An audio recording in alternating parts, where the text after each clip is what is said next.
First question then, who knows what header bidding is, just so I know the audience? Not many people. Okay, I'll explain what it is. Who knows Criteo? A few more people. So Criteo, we're an ad tech company. We sit in between advertisers and publishers, and we buy programmatically ads at a kind of huge scale. We have a big machine learning engine in the middle that allows us to value a user as they appear and make sure that we're buying at the right level and do that kind of stuff. That's the overview. Header bidding then is, it's a big title, but it probably doesn't underplay it that much. In the ad buying publisher ecosystem, it is causing huge waves, and it's something that we're having to respond to. So I'm going to run through what it is, why it's important to us, so why I'm here talking about it, and then the various different things that we're doing to respond to it. And there's a whole bunch of data stuff thrown in, obviously. Okay. So header bidding, if you do follow these kind of publications, it is big news. Lots and lots of publishers are doing it, are investigating it. There's a big change in the amount of money that's going through that as a technology. Generally, buying technologies evolve rapidly. This is the latest evolution. There'll be others, but it's certainly a big one, and it represents quite a big change. Ad Exchanger is a big industry title, but also Business Insider. It's quite a big thing. And just to give an example of, particularly why we care about it, Rubicon, you may know they're a company similar to ours who do a lot of buying. They took a massive hit on their stock price because they missed a revenue target a while ago. Ad tech generally is very hawkishly watched by the street for signs of weakness, if you like. And if you miss something, if you make missteps, then you get hammered. Obviously, that's a very bad thing. Criteo's a listed company. We can't have that. And Rubicon essentially said that was what was said about them, was that they failed to react to header bidding. The change was such that it affected, en masse the revenues that were going through it. So obviously we don't want to be in that place. So for the room then, Ad Servers 101, this is how it typically works at the moment. You get a whole bunch of advertisers that want to buy the impression. They go into an ad server. The ad server sits behind the publisher. And the publisher obviously gets a bunch of users. In the case of the Telegraph, they're reading the content, and that kind of system works to buy the ads and put them in front of the people. If you don't know the symbol, that's double click. So ad server, in many cases, I can't remember the market share, but it's big, is Google, and that it causes one of the problems that I'll come into.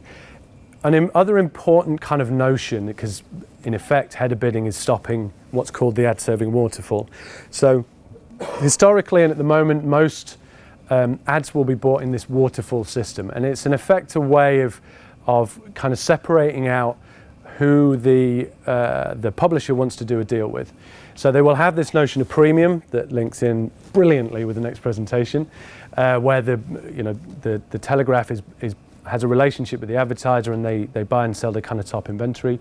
There's then a notion of guaranteed, which is about guaranteed number of impressions. In effect, what happens is the first person that's able to buy it is premium. If they don't want it, they say, no, we don't want that impression, only then will it flow down to the next layer. If guaranteed doesn't want it, it goes to the first ad network, then the second, then the third, then the fourth. But there's no notion of pricing between those. So you get this kind of stage, and it may be that the people at ad network 4 are willing to pay more money than even the premium, for example. Not often the case. But you don't know that because it has this sense of a waterfall. And so that has these problems. It basically makes it very inefficient. It means that it's difficult to optimize the yields, so the amount of money that the publishers are getting from the inventory between those different levels. Where do you put do you go for premium? Do you go for different ad exchanges? So it's not a very efficient system. It's kind of grown up as it has. There's this notion of programmatic guaranteed, and like I say, sometimes it makes sense maybe to sell an ad higher up the waterfall, but it's not the way the system works. You only get to bid. If you try and think about like an eBay type model, it's a bit like you run the auction and then only then do you get to bid on it, you might be fourth down the chain, as it were, and you might be willing to pay quite a lot of money because you really want the spoon or something, but you never get to see it until it's gone through all these different auctions already. So it can make sense to do it earlier. It does give a lot of control to the ad server. Like I say, it's usually Google, it's usually DoubleClick. It means that they are running both the auction and the prioritization. So there can be a lot of mucking about outside of what the publishers are wanting to do. And it means, again, that essentially what's been happening over time is the amount of money, the yield as we call it. So the CPM is cost per mille. It's the amount of money that the impression is worth. And the fill rate, so is it actually going to be bid on and chosen? And they've been dropping, which causes huge problems for publishers. And if there is an industry trend towards header bidding, it's because of this pressure on what publishers are able to make and their fundamental business models. And latency is another kind of big one, particularly as these waterfalls become bigger and bigger. The number of calls they're making, we're talking about crazy quick times, sub 100 milliseconds type thing. If you're sat there waiting for your page to load because it's making hundreds of calls trying to figure out who wants to buy, the impression, monetize the content, all that kind of stuff, it starts to create a really bad experience, and then the Telegraph are unhappy. So waterfall bad, header bidding good. This is essentially how it works. So header bidding, because it goes in the head of the HTML page, so it goes at the top, so it's called first.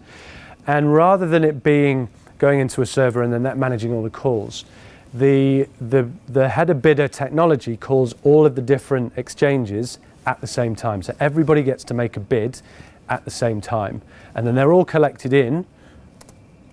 The best bid from that flows down into the ad server. The ad server then evaluates whether that's the best amount of money as well. Again, typically DoubleClick, and then the decision is made about who's won it and what advert is going to be displayed. And to give you a kind of sneak peek of where some of the problems come, is that Criteo, one of our success stories is the access we have to inventory. So the number of ways that we have to buy impressions. So the way we have it set up at the moment is that we have integrations with OpenX and all the rest of them. So we see a bid, we get asked to bid on an impression. You go and you visit the site. We'll be asked whether we want to put an ad in front of you many, many, many times, which is really bad for reasons that will become clear. And also stated on the slide. So we end up bidding multiple times. And the other element that causes us problems that will become clear is this notion of second pricing. So I'll talk in a moment, maybe no, about auction dynamics. So there's a thing called second price and first price auctions that are very important. And one of the issues is that we end up in effect bidding against ourselves, and that pushes up the amount of money we have to pay. So, what does it do? One of the there's been a bunch of articles in the last week or so that have talked about this. It puts a massive pressure on infrastructure. This is the kind of fun one in a sense. We're already dealing with billions of requests, billions and trillions of requests. The number of requests that are running through is kind of eye-watering, and you can see I've taken off the numbers for commercial reasons, but you can see the big old tick which goes up very suddenly. So very suddenly we had to deal with massively increasing number of impressions, and each request is negligibly small, but when you have loads of them, suddenly you need servers, you need all of those things, and they cost money. And we had to react to that last year. We had to react to the number of impressions that were coming in. On the positive side, it's not just us being called over and over again for the same thing. We are seeing an increase in real opportunities, so ones that we wouldn't have seen before. So going back to that waterfall, we may not have seen a whole bunch of calls of opportunities, if you like, because they'd have been taken by premium and all the rest of it. We are now getting access to the better or potentially better quality impressions. And by that I mean the ones that are likely to be more valuable to advertisers.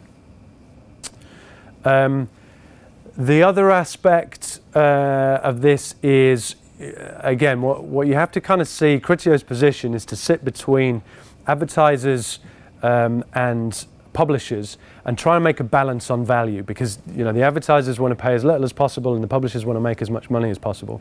And we have to try and balance those competing objectives to say this is the appropriate balance of advertisers. We talk about cost of sale, so how much money can they afford to spend on advertising for a given sale, and obviously publishers will talk about yield and the amount of money that they get for an impression that they need to warrant all the journalists sat out there writing the good content and how much money they need to make.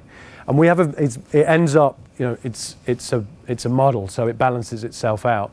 And we started to see, so on the left you can see it's stable, that's what it's overall is supposed to be, and you can see that there started to be a drift. So it was costing us more money, in effect, to charge the advertisers to put it in.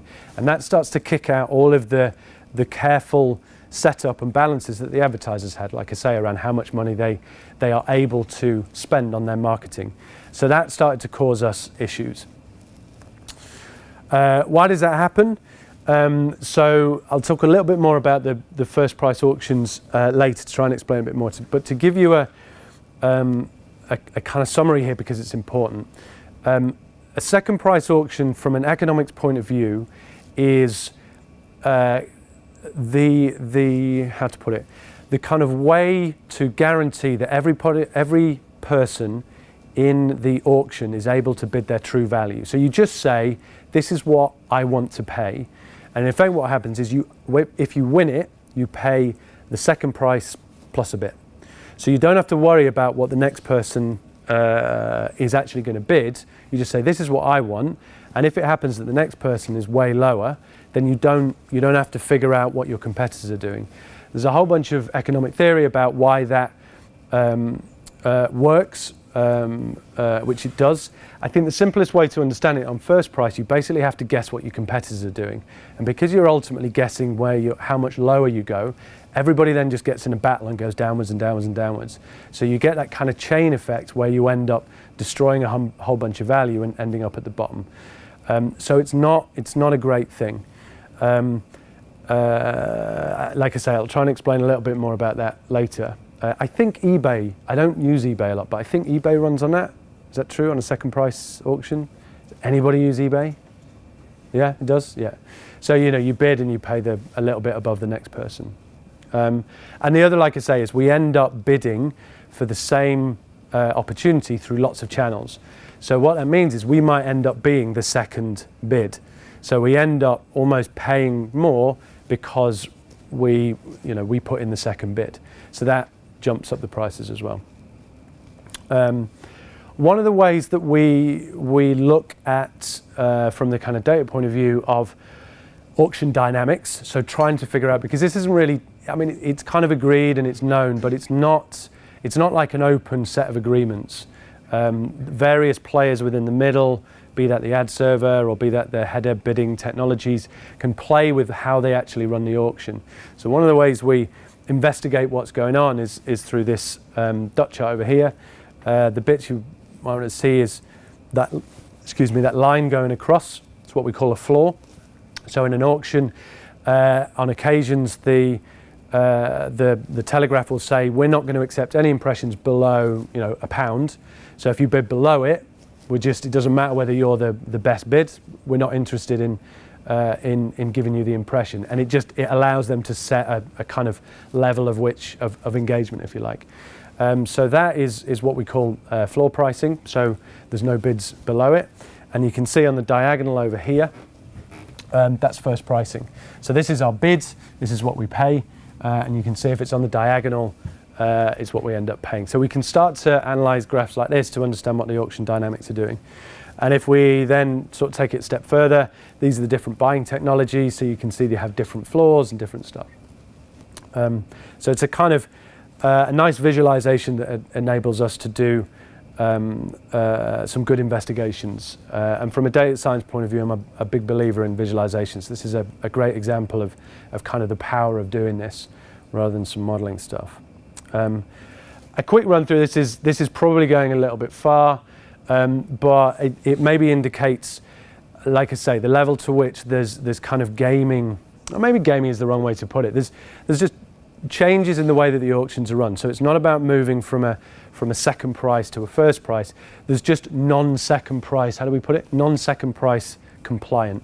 So we get this kind of, we understand floors, we know how to deal with them. When the floors start softening, as we call it, so we're allowed to go through the floor, but we get asked to pay first price.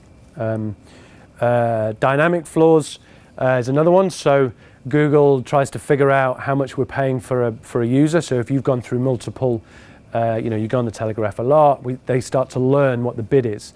So it may well be that in a given situation, for a given advertiser, we are able to buy you and nobody else really knows your worth. Google starts to learn that and just say, actually, for everybody, you're going to be paying this amount of money. And the last one is that we've detected them doing, should we say, is that they send us multiple requests with lots of different floors, and it allows them to basically build up a pattern of our bid requests, and again learn how to push us up towards a first price model. So why is that a problem? It's a problem for all of us. It's a problem for us primarily, again, for this audience, is we built an engine that does a prediction. We predict what the value is, we say, which is essentially, are you likely to buy the product? And how much is the advertiser willing to spend on that? It assumes a second price auction. So it assumes, it just goes, this is what it's worth. There's not really a notion of what's everybody else going to bid for it. So it starts to break down all of the assumptions we put through the model, which is obviously a bad thing. What that means is the publishers see a decline in spend, which means that we don't spend as much money on the advertisers. So you get this kind of cyclical thing where the whole thing starts to break down and we have problems. So we as a company need to react to that situation and put in place technologies, make changes to technologies that allow us to still maintain that careful balance. Everyone with me so far? Yeah? Awesome. So, 3 answers. Direct bidding. So the direct bidding, like I say, is this notion of moving away from the waterfall, and all of the calls are made all at once. We have our own version of that, which allows us to do a whole bunch of things around buying effectively. And it's a technology that we work with on the Telegraph as well. And we're just developing and rolling out now. This is how it works. So you bent over your laptop, go visit the publisher. The page then calls us, and then we pass it back. We pass back the bid. We make a little decision in the header, and that gets fired off to the ad server. We then wait for the page to load and render, and then hooray, we get an ad. The world's slowest GIF. From an internal perspective, this is how it works. It's fairly linear. It goes into a handler. We then have this notion of our own kind of ad server internally. Arbitrage is the term that we give to, in effect, when you come in, we have a whole bunch of different advertisers that might want to put impression in front of you, and we run an auction for all of them and say, right, who's willing to pay the most money, who wants it? We run that, and then it gets passed back all the way through, and we do some ad server shenanigans in JavaScript at the top. So it's relatively simple. Because data science, we have to have code. It's like web JavaScript stuff, not R, which is disappointing. But it's fairly simple. You stick it at the top. It pushes out events to us, and then it'll do an ad server as well. And that's it. So it's quite simple. And this is the kind of pitch that we make to the likes of the Telegraph when we're talking about why us. We have a whole bunch of advertisers. So globally, we've got 14,000, which is obviously a lot. One of the second one is really the kind of message around why improved auction dynamics, if we can put it that way, or kind of fair auction dynamics work better. It's because we are able to bid effectively, so you get a kind of big tick up in spend. We have a kind of crazy level of cookie access, so user access. I think last number I have in my head is 1.2 billion users. So Criteo, again, one of our kind of USPs is access to a lot of people. fastest bids in the West, so under 50 milliseconds, which is obviously super quick, and has huge UX benefits for all of us. And then also, we have a whole bunch of technologies that we're starting. It's not just the kind of standard display ads. We're starting to look at native. You do some ad block stuff, all that kind of stuff. So from a publisher point of view, you get access to things. How am I doing on time? Yeah? Okay, so that's header bidder. So we have a header bidder solution amongst others. Ours is the best, obviously. If you are a publisher, use ours. Which you are, so whoop. Okay, side-by-side bidding. So this is the name we're giving to the fact that we get multiple calls for the same impression. So it's in our interest to not do that. For the second price reason, for a whole bunch of just, if you're having to pay and run in effect the infrastructure times 10 for everything you do, you don't want to do that. It's not a good thing. So we're looking at how to mitigate that as an issue. And hooray, we have a graph, because all good data science needs graphs. And in fact, what we're trying to do is to figure out when a request, which is the term, so when we get asked to bid on an opportunity that is in effect the same thing, for various infrastructure, and I mean that as a kind of ecosystem, that's not an easy thing to do. There is nothing that comes from the Telegraph necessarily and says this is exactly the same thing, here's an ID, and we just pick the first one. So everybody has this problem. We are having to find our own solution to it. We can't kind of roll out and mandate changes to the ecosystem, so now everyone has to give us a call. So we're building a project in effect so that we can knock out some of the channels, the buying channels that we don't want to bid through. That's you build a graph, you put together the nodes, cluster up the nodes, and you say, just bid on this once. And this is how we're doing it. Top level stuff, but yay data. So that zone ID, domain ID, that is in effect our way of identifying an opportunity. So a zone is a size of impression, so you have big ones and small ones, and particular placements on the publisher, where it is, what's the buying technology, that kind of thing. So that allows us, it's not perfect. If it was perfect, we would have less of a problem, but it allows us to zone in on what is an opportunity. We then scrap all of the big ones, which is in effect saying, this doesn't really identify an opportunity. It identifies some level of superset, and we're just going to ignore those and pretend they don't exist for the time being. From a metrics point of view, in terms of so this is building a concept. This is not us at the moment providing a product. It's trying to figure out what a graph would look like. To give you an idea of data, actually I can't because I can't remember the numbers, but Criteo's Hadoop installation is the largest in Europe, so I think it's 46 petabytes or something. We do 15 million predictions a second. So the data volumes are crazy big. So trying to do anything is difficult. So trying to say, let's build a graph across our entire publisher, placement ecosystem, I'm not sure it would go anywhere. So that's a kind of later problem. We're trying to identify how we might do this. So what we're building this on at the moment is 10 billion bid requests that we've made historically, which collapses down once you've killed all the nasty big things down to about 1 million nodes, and that's representing about 60% of what we're spending. So it's not, it's a sample, but it's not. It's still there, as it were. It's still material to what we're trying to do. The cluster, so it's quite a simple model. We're basically looking at all of the nodes. So again, a node is the notion of an opportunity, and we look as to whether an opportunity has had a request within a 3-second window. So that we can start to assume that those have come at broadly a similar time, and they don't all come at once. They've all got to run across different networks, and they do different things. So you can't say, they're all at the same microsecond. And then we look at whether over all the requests that have gone into that opportunity, are they generally co-requested, as it says. So over 30% is the measure we've used here. And what that allows us to do is put those nodes, so those opportunity requests, and cluster them together so a cluster becomes the opportunity. So that might be, the big banner ad on the Telegraph. And now we've said, right, this cluster, we wouldn't know what it is per se, but we know that that's what it is. From a volume point of view, so like I say, it's 2% sampled. BI arbitrage full is our table. It's a 30-day window.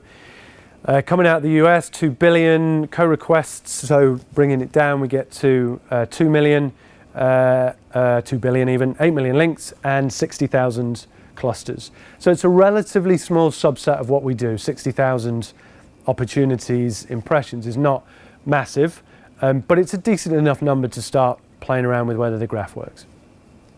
Tech point of view, they say crazy big Hadoop installation. We run Hive over the top and some Spark, and Python, particularly at the R&D level where this is done, is our data science tool of choice.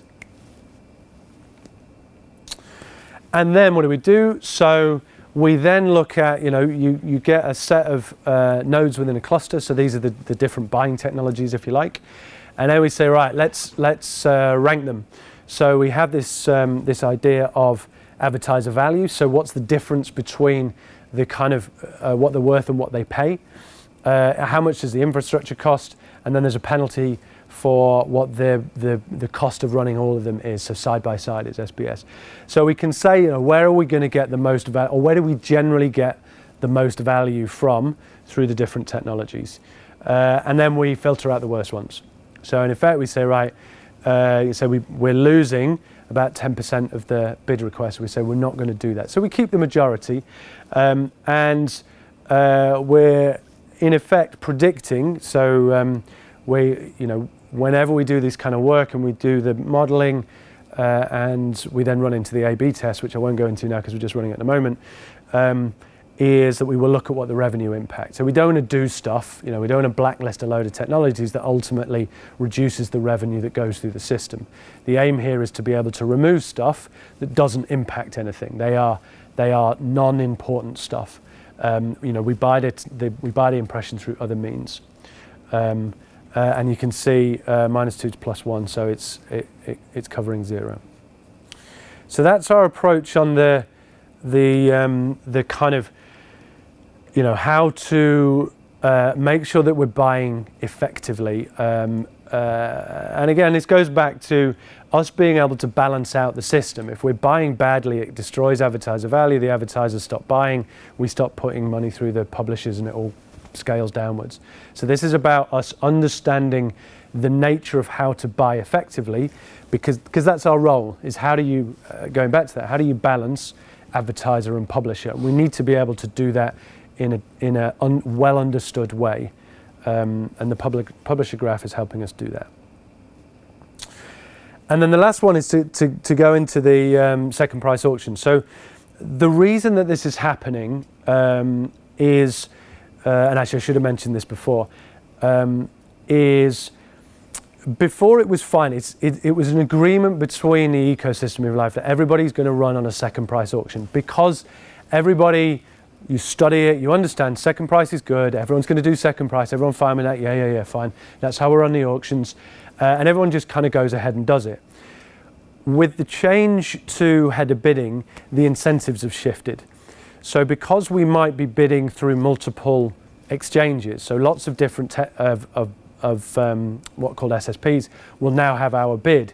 Their incentive is to put forward our biggest bid, because if they don't say what it is and someone else does, someone else wins on the bid and they make money. So they are fully incentivized to do it, and we can go out and say that's a bad thing, don't do it, it's going to destroy publisher value and all these kind of things. But the reality is, the system, the ecosystem runs on incentives. It's a hyper-economic system, and increasingly they're just flipping to first price. Not all the time, but they are incentivized to do it. We know they do it. Once everyone else starts doing it, then everyone else starts to do it, and you get this kind of snowball effect. So we know that we can't carry on regardless and go, second price is best, let's just do that. We have to come up with a different strategy for the engine to figure out some notion of competition. It didn't factor in competition before because we didn't need to. Now it does. So in effect, the one on the right-hand side is the one to kind of look at. We can bid up on the green line. The distribution of the other bids, they may not know what they're worth, or they don't have the ability to figure out what they're worth, or have access to an advertiser who knows what they're worth. And they're going to buy a car or something, so they're hugely valuable.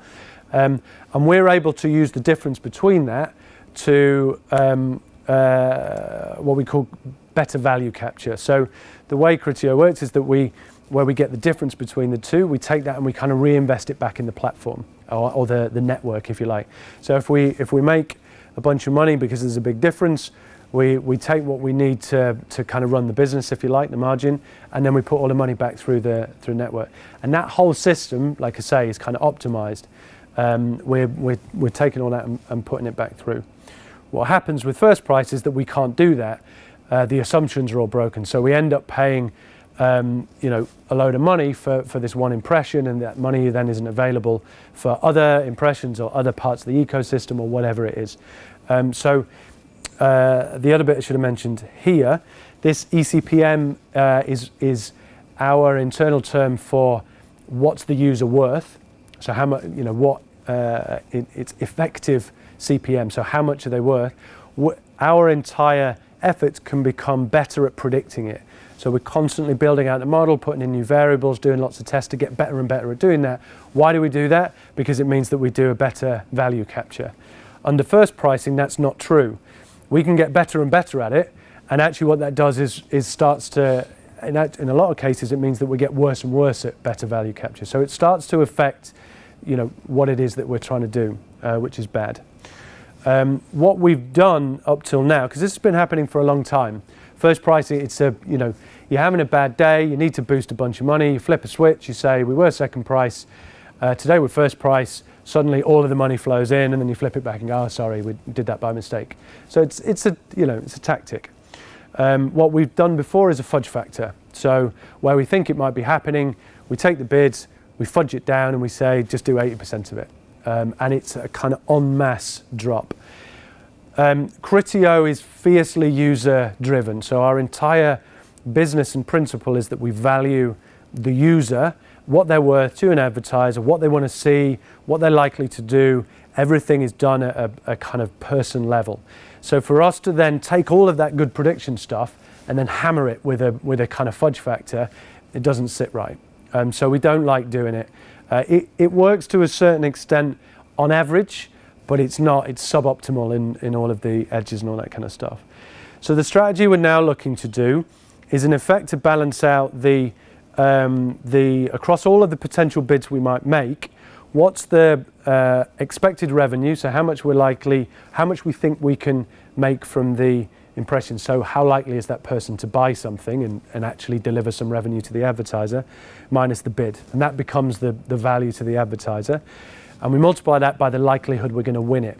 So we can't predict what everyone else is going to bid. We tried it, super difficult. But we can look at historical data to figure out whether we're likely to win at a given bid level. And by maximizing that function, for a given bid, what's the value we get times the probability, it means that we can get a nice curve and find the top bit. And then, so this is how we're doing it at the moment. The table, like I say, is the arbitrage full. We're running a logistic regression, so there's a whole other talk if you ever come to one of the Criteo ones about the models we use and the fact that logistic wins in almost every case because it's quick. Simple beats complex when you're living in a fast-paced world. So we're running a logistic regression of a log of bids. So that's the win rate over on the right. You can see for a given kind of, over here, a given change in bids, unlikely to win, very likely to win. And you get this kind of S-curve shape, so nice log of bid, run a logistic regression. Version 3 is our internal machine learning platform, wrapper, if you like. We're building the model on the publisher level, and the performance is 28% better on a log likelihood basis. So it's kind of working. And what that means is in terms of what we're able to do, I need to jump on one, is the truthful bid. So this is truthful being the kind of economic term for the second price, so this is what it's worth, is obviously, the diagonal line, so the ECPM, so what we're willing to bid is the same as what we bid, happy days. The shading factor being the blue line, which is basically take the line, fudge it down a bit. And then by combining the red line, which is our assessment of win rate on the logarithmic scale, it allows us to come up with the green one being the optimal. So you can see basically that this curve here is related to the change in the win rate. So down at this end, we get a kind of win rate, affects the curve, and it kind of flattens out as obviously the bid goes higher, we're always going to win it because the bid is the best bid. But we're able to assess for lower bids, are we likely to win it or not? And then we get to optimize against that. So that is our current strategy for looking at how we put competition into the bidding strategy, because we can't ignore it anymore. It's not second price auction. We've now moved it, or we're increasingly moving to first price, so we have to do something about competition. And then, so to wrap up, in terms of the key takeaways, big changes. I mean, if you are in the industry, you'll know how big a deal this stuff is. I think maybe you get a sense of what it is that we do and why this is having such an impact, even if some of the details are still a bit complicated. We have a lot of people working on it. It's very important to the company. And then we've got these three ways. So we have the direct bidder. So we have our version of the technology that allows us to work. And it brings a whole bunch of other benefits to the business. It's not just about reacting to the change. It's great for the Telegraph and other publishers. It allows us to do lots of all cool, funky stuff. Publisher Graph allows us to start to understand and do a lot of people, and you may be sitting there thinking, I can't believe they don't know when they're bidding on the same thing. I certainly did. And it'd be really nice if it was an easy thing to do. It's not, but we're building a graph because we like graphs. And then we're adapting our bidding using some kind of, or our current theories around win rate prediction. And overall, I hope that I've tried to kind of outline why it's important for, obviously for us, but also for publishers and for advertisers as well, to maintain that balance in the ecosystem. That's pretty much what we do. And that's it.